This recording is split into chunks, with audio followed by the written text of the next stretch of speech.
pwedeng mag-create ito ng more intimacy between the two of you. Mga bagay na hindi nyo pa nagagawa sa kama, banggitin nyo sa isa't isa. Tingnan mo, may spark yan. May something na magbabago dyan. Maitim ba skin? Underarm at singit mo? K-Skin ang bahala sa'yo. Premium ang ingredients, paraben-free and sulfate-free, and FDA-approved, kaya safe for everyone. With K-Skin, ibalik ang alindog mo.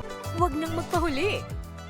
Hi guys! Welcome back to our channel. Kamusta po kayong lahat? Sana ay nasa mabuti po kayo. At sa mga hindi po nakakakilala sa akin, my name is Cheryl Ting. At kung bago lang po kayo sa channel na to, pwede po bang makahingi ng isang favor to please consider to subscribe dito po sa ating channel. And also, huwag nyo na rin po sanang kalimutan i-like and i-follow ang ating Facebook page official. And isama nyo na rin po ang pag-follow sa ating TikTok account, Cheryl Ting. Maraming salamat po. And for today's video, meron lang po akong isang concern na gustong sagutin. Sabi niya, mayroon po akong problem, ma'am. Di na ako tinatabihan ng asawa ko. Okay lang ba na makipag-sex ako sa iba? Karamihan kapag nagkakaproblema pagdating sa sex ang mag-asawa, ang naiisip agad kundi hanapin sa iba yung nawawalang ganito. Hindi lang naman sex ang dahilan kung bakit pinili natin yung kasama natin ngayon sa buhay, di ba? Alam ko na ang pakikipagtalik ay isa sa tatlong pangunahing pangangailangan ng isang lalaki sa kanyang kapareha. Pero hindi ibig sabihin na kapag hindi na ibibigay palagi ang pangangailangan mong ito, may karapatan ka nang lokohin siya. The best thing na pwede mong gawin is alamin mo kung ano yung pinanggagalingan kung bakit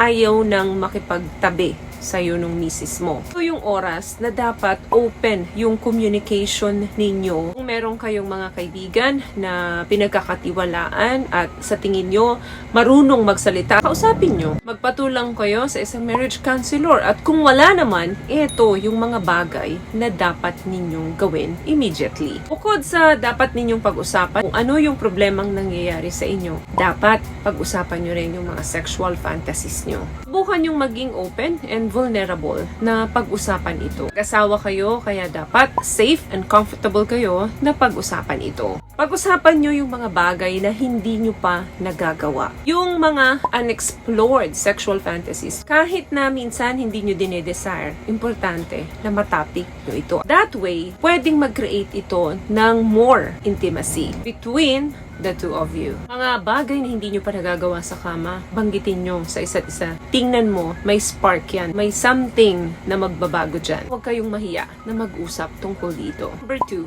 foster a sense of connection. Anong ibig kong sabihin dito? Ang mga kalalakihan, nagkukonect yan through sex. While ang mga kababaihan, nagmamanifest muna yan ng connection bago sila makipagtalik doon sa partner nila. Sa best and fastest way para mag-create kayo ng connection sa isa't isa is yung makipag-eye contact ka sa partner mo. Kasi madalas kapag nagkakaproblema ng ganito at matagal na ang relasyon, wala nang eye contact, nag-eye contact na lang kayo, yung titigan na ng masama dahil masama na yung mga loob ninyo at galit na kayo sa isa't isa. So, eto ang gawin mo.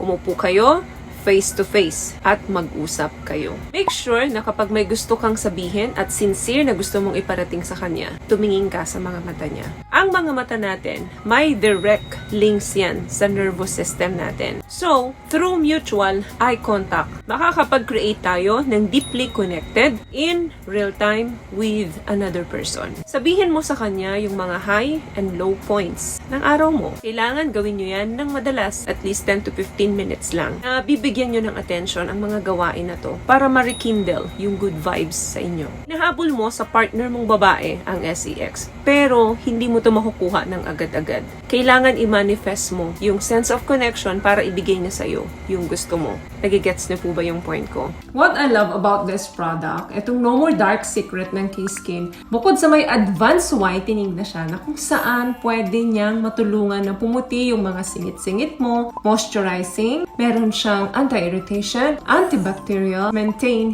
healthy pH level. Hindi lang pambabae, meron din po tayong pang-lalaki. May ganito na lang, paano mo ba siya niligawan or sinuyo nung mga unang period ng relasyon nyo? Ibalik mo yun. Dapat walang TV, walang cellphone kapag nag-uusap kayo. Kailangan makipag-connect ka doon sa partner mong babae. Kailangan maramdaman niya na connected ka sa kanya. Kasi sa dahilan kung bakit ayaw na minsan makipagtalik ng mga partner nating babae, it's because hindi na nila nararamdaman na connected sila sa inyo. Other thing, para maibalik yan, plan a romantic dates. Yes. Limutan natin ito madalas, lalo na kapag matagal na sa relasyon. Kailangan magbigay ka ng effort para mabigyan mo ng magandang date yung iyong asawa. Kailangan ng babae yan. Nararamdaman ng babae na kailangan mo sila. Kapag ka i-date natin yung mga babae, hindi naman kinakailangan ng mamahaling date or magarbong date. Pas mo lang sa mall or maglakad-lakad kayo sa park, okay na yan.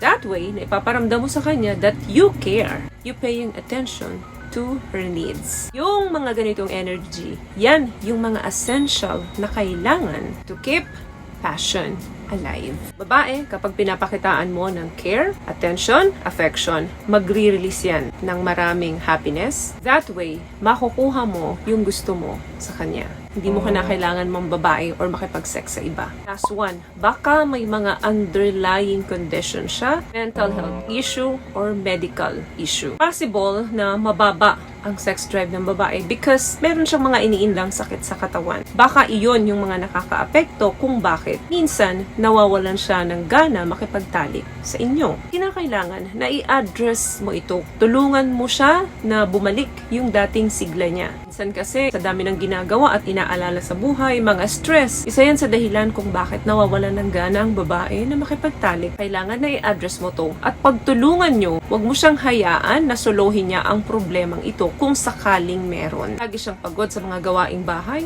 tulungan mo. Marami siyang stress sa pamilya, sa sarili niya, sa trabaho niya, kausapin mo siya. It's all about communication. Kaya lang naman nagkakaproblemang ganito, it's because hindi na kayo nagko-communicate sa isa't isa. Ang bottom line ng video ito is hindi solusyon ang naiisip mo sa problema. Hindi pwedeng ang isang problema ay dagdagan pa ng isang problema. Tandaan, laging nasa huli ang pagsisisi. So, yun lamang guys ang video natin for today. I hope nakapagbigay po ako ng tips sa inyo. Kung nagustuhan nyo po ang ating video, please give it a thumbs up, comment down below, and also share this video na rin po sa mga kaibigan sa tingin nyong matutulungan ng video natin. Once again, palagi po kayong mag-iingat at palagi po kayong manalangin. Thank you guys for watching and see you in our next one. Always love yourself and be a blessing. Bye!